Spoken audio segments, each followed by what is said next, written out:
Good evening and welcome to Pakistan Today News from our London studio. I'm Chris Taylor. Our top story: the first meeting of the 11th National Finance Commission was held today in Islamabad, marking the formal beginning of negotiations on the distribution of federal divisible resources.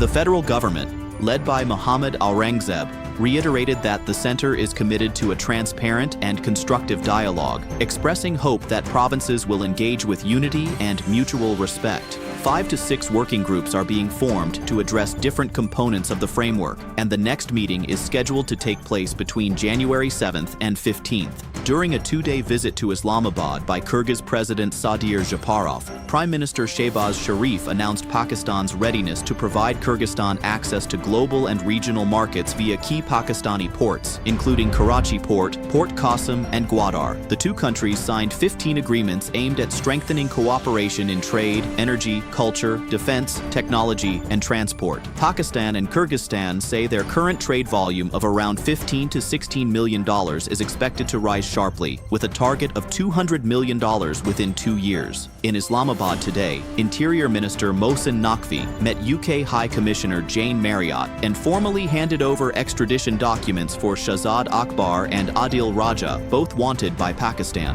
The government says the move is part of a wider effort to counter what it describes as fake news spread from abroad by social media activists. Pakistan stressed that individuals living overseas but accused of spreading anti-state narratives will face repatriation with the cooperation of international partners, including the United Kingdom. Biman Bangladesh Airlines has confirmed plans to launch 3 weekly direct flights from Bangladesh to Karachi. The flights will operate using Indian airspace under existing aviation arrangements. Officials believe the new route will enhance regional connectivity and trade, while also improving people-to-people exchanges between Pakistan and Bangladesh. For more on this development from Karachi, we're joined by our correspondent, Clara Bennett. Clara, what are officials saying about this new airlink? Chris, aviation officials here describe the upcoming route as a practical step toward improving bilateral ties between Pakistan and Bangladesh. They say Karachi's position as a commercial hub makes it a natural destination for increased air traffic from the region. Industry analysts expect the flights to support business travel and cargo movement, potentially encouraging further collaboration between the two countries. Airport authorities add that preparations are already underway to accommodate the new service. Local business groups are welcoming the move, calling it a positive sign for regional economic integration. Thank you, Clara. Pakistan's Foreign Office has clarified that the man recently arrested in Delaware, accused of possessing a weapon and alleged attack plans, is not a Pakistani national. The suspect, identified as Luqman Khan, is an Afghan citizen who spent several years in Pakistan as a refugee before moving to the United States, where he has lived for most of his life.